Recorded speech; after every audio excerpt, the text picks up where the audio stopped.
तो दोस्तों, अब भारत एक ऐतिहासिक मोड़ पर खड़ा है, जहां उसकी रक्षा क्षमता नई ऊंचाइयों को छूने वाली है। अब देश सिर्फ अपनी सीमाओं की सुरक्षा नहीं करेगा, बल्कि दुनिया भर में अपनी सैन्य शक्ति का प्रभाव भी स्थापित करेगा। भारत, जो पहले से ही अपने घरेलू रक्षा उद्योग में आत्मनिर्भरता की दिशा में कदम बढ़ा चुका है, अब एक नए युग की शुरुआत करने जा रहा है, क्योंकि अब भारत स्ट्राइकर लड़ाकू वाहनों को प्रोड्यूस करके दुनिया का पहला वैश्विक उत्पादक बनने जा रहा है, जो न केवल देश की रक्षा तैयारियों को नई दिशा देगा, बल्कि भारत को वैश्विक सैन्य बाजार में एक प्रमुख खिलाड़ी बना देगा। इसके अलावा भारत और इंडोनेशिया के बीच जो डील काफी समय से चर्चा में चल रही थी, वो अब जल्द ही फाइनल होने वाली है, क्योंकि भारत ने इंडोनेशिया के राष्ट्रपति को भारत बुलाकर यह डील फाइनल करने का मन बना लिया है, और इसके साथ ही और अरबों डॉलर की डील को फाइनल किया जाएगा, जिससे चीन, पाकिस्तान जैसे देश भी भारत को बॉस समझने को मजबूर हो गए हैं। पूरी अपडेट क्या है, आइए जानते हैं आज की इस वीडियो में। लेकिन आगे बढ़ने से पहले इस वीडियो को लाइक करके चैनल को सब्सक्राइब जरूर कर लीजिए, क्योंकि यह आपके लिए सिर्फ 1 सेकंड का काम है, लेकिन इससे हमारी काफी बड़ी मदद होती है। तो सबसे पहले आपको बता दें, यहाँ पर अमेरिका ने एक महत्वपूर्ण कदम उठाते हुए भारत में स्ट्राइकर लड़ाकू वाहनों के उत्पादन के लिए टेक्नोलॉजी प्रपोजल्स को मंजूरी दे दी है।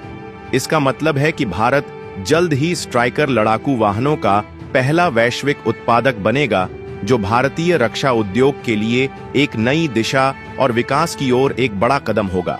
बताते चलें, यह ऐतिहासिक फैसला भारत और अमेरिका के बीच बढ़ते सैन्य सहयोग का हिस्सा है, खासकर उस समय जब दोनों देश समुद्र के नीचे पनडुब्बियों पर नजर रखने के लिए सोनोबॉय बनाने के लिए एकजुट हुए हैं।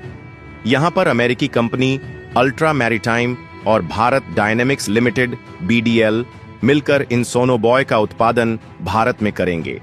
और देखा जाए तो हाल ही में अमेरिकी राष्ट्रीय सुरक्षा सलाहकार जैक सुलिवन ने अपनी भारत यात्रा के दौरान एक ऐतिहासिक घोषणा की थी,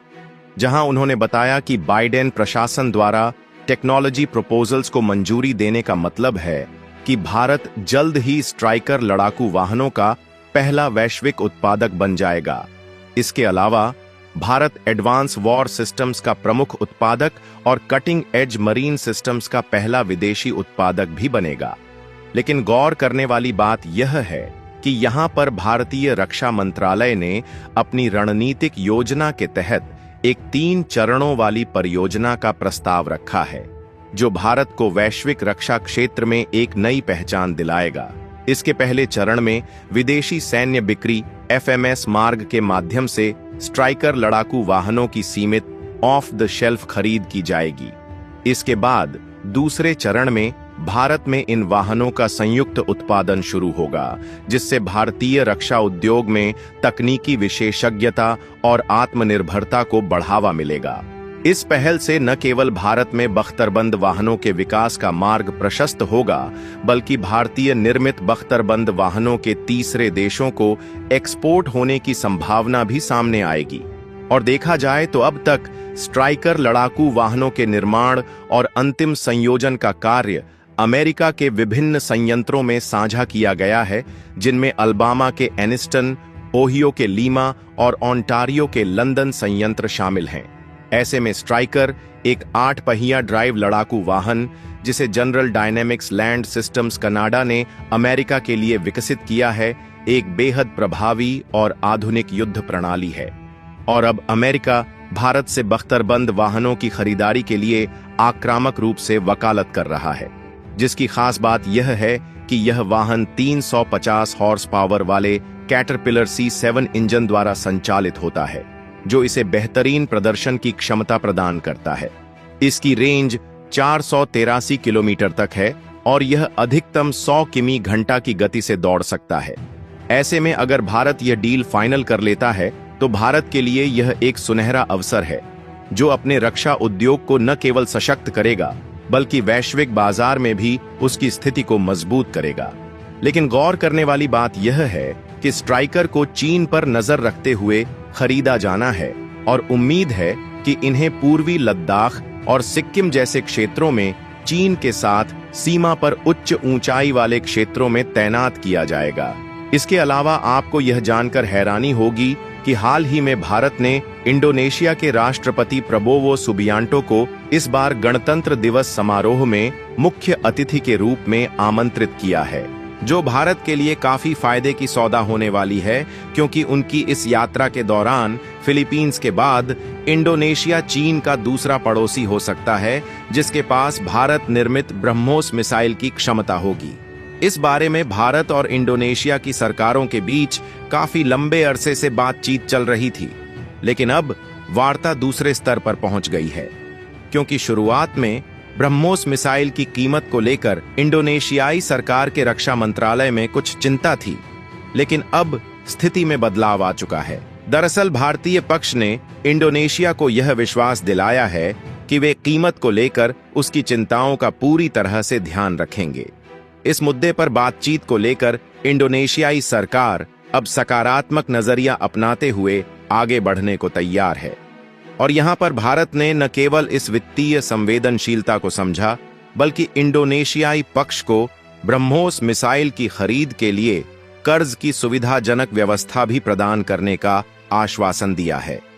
दोनों देशों के बीच इस बारे में बातचीत होने से राष्ट्रपति प्रबोवो सुबियांतो के आगामी भारत दौरे के दौरान इस पर गंभीर विमर्श होने की संभावना बन गई है।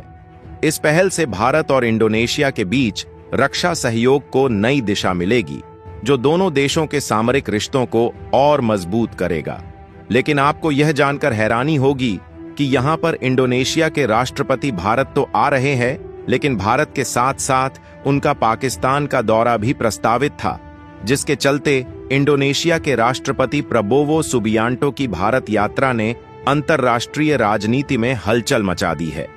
और अब माना जा रहा है कि गणतंत्र दिवस के मौके पर दिल्ली पहुंचने के बाद वह पाकिस्तान की यात्रा नहीं करेंगे, क्योंकि रिपोर्ट्स के अनुसार राष्ट्रपति सुबियांटो ने अपनी यात्रा को लेकर कुछ अहम बदलाव करके पाकिस्तान की योजना फिलहाल टाल दी है,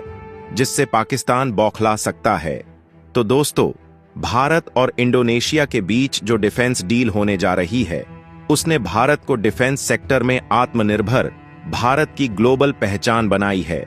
और हाल ही में अमेरिका ने भारत में व्हीकल के प्रोडक्शन के लिए जिस टेक्नोलॉजी प्रपोजल्स की घोषणा की है, उससे भारत को बड़ा लाभ मिलेगा, जिससे फायदा यह होगा कि भारत भी कुछ ही समय में स्ट्राइकर लड़ाकू व्हीकल का पहला ग्लोबल प्रोड्यूसर बन जाएगा, जो सभी भारतीयों के लिए गर्व की बात है। यदि आपको भारत के इस डेवलपमेंट पर गर्व है तो कमेंट में जय हिंद जरूर लिखें, और भारत से और भी इंफॉर्मेटिव वीडियो पाने के लिए वीडियो को लाइक करके चैनल को सब्सक्राइब अवश्य करें। साथ ही बेल आइकन को ऑल पर सेलेक्ट करें। जय हिंद, जय भारत।